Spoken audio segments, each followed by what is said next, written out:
శ్రీమాత్రే నమః. మనము జూలై మాసంలో రాశి ఫలితాలు కనుక చూసుకున్నట్లయితే అప్పుడు ఉన్నటువంటి గ్రహస్థితి ఏ విధంగా ఉంది అని చూసుకున్నట్లయితే జూలై మాసంలో శని వక్రగతిలో ఉంటున్నాడు కుంభరాశిలో. అదేవిధంగా రాహు మీనంలోని, మేషంలో కుజుడున్నాడు. అయితే చంద్రుడు ప్రతి 2.5 రోజులకు ఒకసారి మారిపోతూనే ఉంటాడు. అలాగే మరొక విషయం ఏంటంటే ఇక్కడ ఈ యొక్క కుజుడు 13వ తేదీ గురువుని కలుస్తున్నాడు. ఎప్పుడైతే కుజుడు గురువుని కలుస్తాడో కొంచెం ల్యాండ్ రిలేటెడ్ సంబంధించిన విషయంలో మంచి జరిగేటువంటి యోగం, కొంచెం ల్యాండ్స్ రేట్స్ పెరగడం కూడా జరుగుతుంది. అదేవిధంగా ఇక్కడ మనకి మిథునంలో రవి శుక్ర గ్రహాల యొక్క స్థితి, ఆ రవి 15వ తేదీకి కర్కాటకంలోకి రావడము, అదేవిధంగా శుక్రుడు 7వ తేదీ కర్కాటక రాశిలోకి రావడము, బుధుడు కర్కాటక రాశిలో ఉంటూ 20వ తేదీకి మనకి మన సింహంలోకి వస్తున్నాడు. అదేవిధంగా కన్యారాశిలో కేతువు యొక్క సంచారం జరుగుతుంది. ఈ యొక్క గ్రహస్థితిని అనుసరించి ద్వాదశ లగ్నాల వారికి, లగ్నం తెలియని వారి రాశుల వారికి ఏ విధంగా ఉంది అనేటువంటి విషయాలు మనం ఇప్పుడు తెలుసుకుందాం. మేషలగ్నము, మేషరాశి. మేషం వారికి మీ యొక్క రాశ్యాధిపతి 13వ తేదీ నుంచి 2వ స్థానంలో ఉండే గురువుతో కలుస్తున్నాడు కాబట్టి ఇన్సూరెన్సెస్ మూలంగా, భూముల మూలంగా కొంతవరకు ఫైనాన్షియల్ గ్రోత్ అనేటువంటిది పెరగనుంది. అదేవిధంగా మీకు ఈ యొక్క నెలలో 12వ స్థానంలో రాహు సింగిల్గా ఉంటున్నాడు. ఎటువంటి గ్రహ సంబంధించినటువంటి కాంబినేషన్లో లేకుండా ఇది కొంతవరకు మీకు విదేశీ యోగాన్ని ఇవ్వనుంది. అదేవిధంగా 3వ స్థానంలో కనుక చూసుకున్నట్లయితే రవి 15వ తేదీ వరకు ఉంటున్నాడు. 3వ స్థానంలో పరాక్రమ కారకుడు ఉండడం అనేటువంటిది మంచిదే. పరాక్రమం అంటే ధైర్యంగా మీరు ఏదైనా స్టెప్ తీసుకోగలుగుతారు. అదే 3వ స్థానంలో ఉండేటువంటి ఆ యొక్క శుక్రుడు 7వ తేదీ నుంచి 4వ స్థానంలోకి వెళ్తున్నాడు. కాబట్టి ఏంటి, 7వ తేదీ తర్వాత నుంచి మీకు భూముల మూలంగా, గృహాల మూలంగా, కన్స్ట్రక్షన్స్ మూలంగా ధనయోగం అనేటువంటిది పెరగనుంది. ఇది గుర్తుపెట్టుకోండి. అలాగే బుధుడు 20వ తేదీ మీకు తృతీయాధిపతి 5వ స్థానంలోకి వస్తున్నాడు. కాబట్టి ఏమిటి, 20వ తేదీ నుంచి మీరు తీసుకునే నిర్ణయాలు ఏవైతే ఉంటాయి, బుధుడు నిర్ణయాలకి, ఆలోచనకి కారకుడు. సో డెసిషన్స్ విషయంలో 20వ తేదీ తర్వాత తీసుకోవాల్సిన డెసిషన్స్ కాస్త జాగ్రత్తగా తీసుకోండి. బట్ ఏదేమైనప్పటికీ కూడా 6వ స్థానంలో కేతు ఉన్నందుకు కొంచెం మీరు ఎవరికైనా అప్పులు ఇవ్వడం, తీసుకునేటువంటి అంశాల్లో కొంత జాగ్రత్తగా ఉండండి.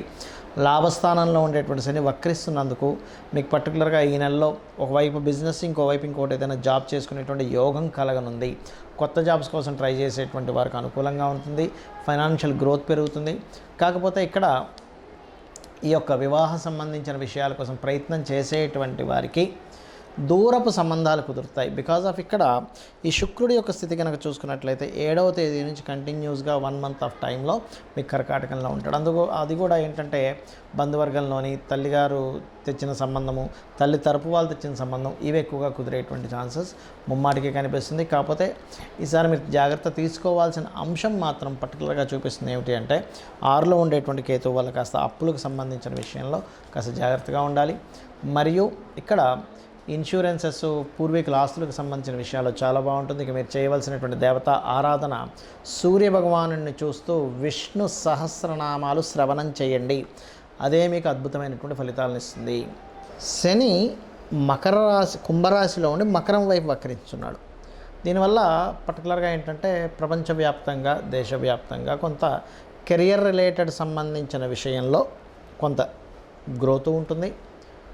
అదేవిధంగా కొంత స్ట్రెస్ ఉంటుంది దేశవ్యాప్తంగా, ప్రపంచవ్యాప్తంగా కూడా. అయితే ఇక్కడ ఈ శని వక్రగతి అనేటువంటిది ముఖ్యంగా ఇంకా వేటి మీద చూపిస్తుంది. అందరూ అసలు ఏం చేసుకోవాలి చూసుకున్నట్లయితే ఎప్పుడైనా గుర్తుపెట్టుకోండి, శని భగవానుడు రాశి మారిన, నక్షత్రం మారినప్పుడు కానీ, వక్రగతి చెందినప్పుడు కానీ, పాపగ్రహాల మధ్యన కానీ, శుభగ్రహాల మధ్యన కానీ చేరినప్పుడు మనకి దానిలో ఒక మార్పుని ఇస్తాడు ఖచ్చితంగా. అంటే కర్మకారకుడు, న్యాచురల్ కర్మకారకుడు ఆ యొక్క మార్పుని ఇచ్చినప్పుడు దాని యొక్క ఫలితాల్లో అనేకమైనటువంటి మార్పులు వస్తాయి.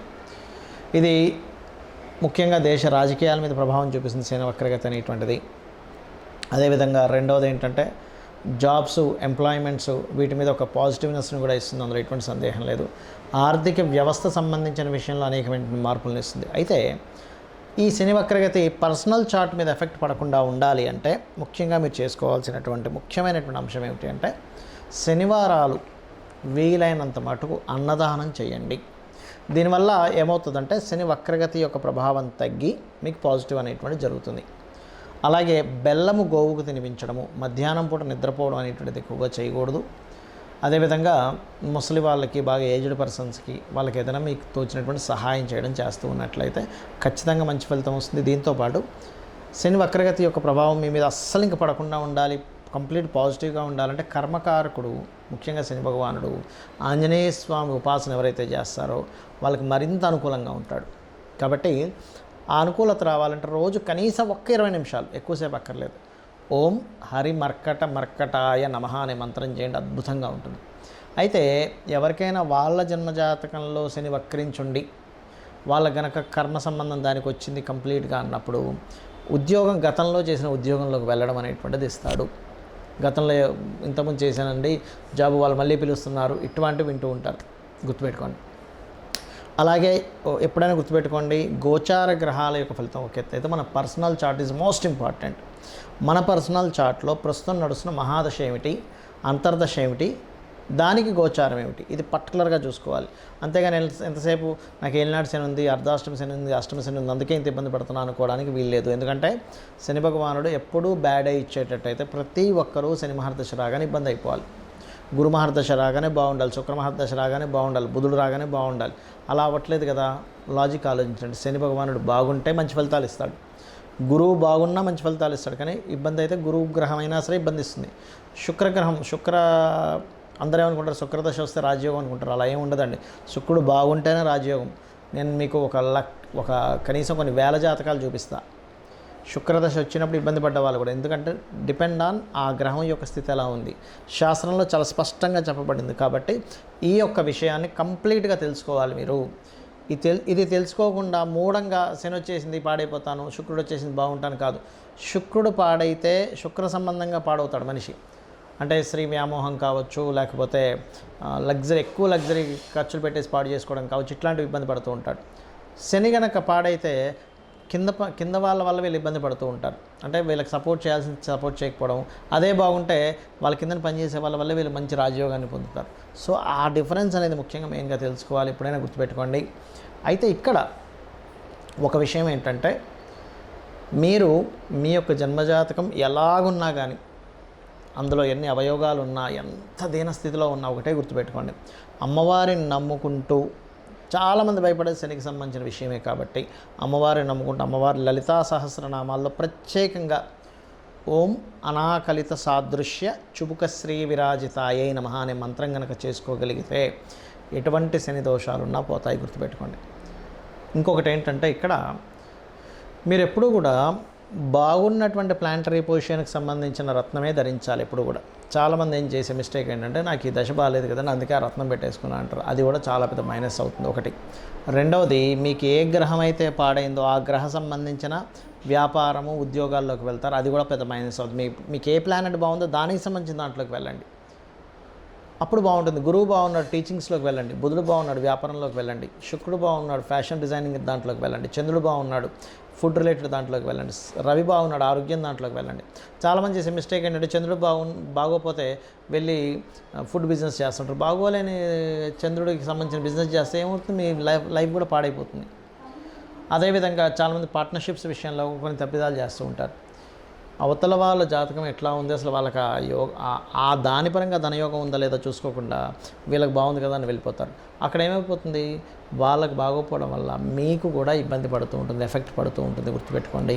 మీ వల్ల వాళ్ళకి బాగుంటుంది మళ్ళీ, ఎప్పుడు కూడా గుర్తుపెట్టుకోండి. సో ఇది ముఖ్యంగా జాగ్రత్త పడవలసినటువంటి అంశము. అలాగే మరొక విషయం ఏంటంటే, ఇక్కడ మీరు నిత్యము కనుక ఇంట్లో పూజ చేసుకోగలిగితే, నిత్యము ఏదైనా ఒక ఆలయానికి కనుక వెళ్ళగలిగితే, నిత్యము లలితా సహస్రనామాలు చేసుకోగలిగితే, మీ గ్రహస్థితితో సంబంధం లేదు. గ్రహస్థితి మీకు ఇచ్చేటువంటి, మీ కర్మ బట్టి వచ్చేటువంటి బ్యాడ్ రిజల్ట్స్ చాలా తక్కువ స్థాయిలో వస్తాయి. మీకు వచ్చేటువంటి కొద్దో గొప్ప మీ యొక్క జాతక చక్రంలో ఉండే యోగం 100% మంచి రిజల్ట్ ఇవ్వడానికి తోడ్పడుతుంది. కాబట్టి ఇవి చేసుకొని మీ యొక్క జీవితాన్ని ఆనందమయం చేసుకుంటారని కోరుకుంటూ శ్రీమాత్రే నమః.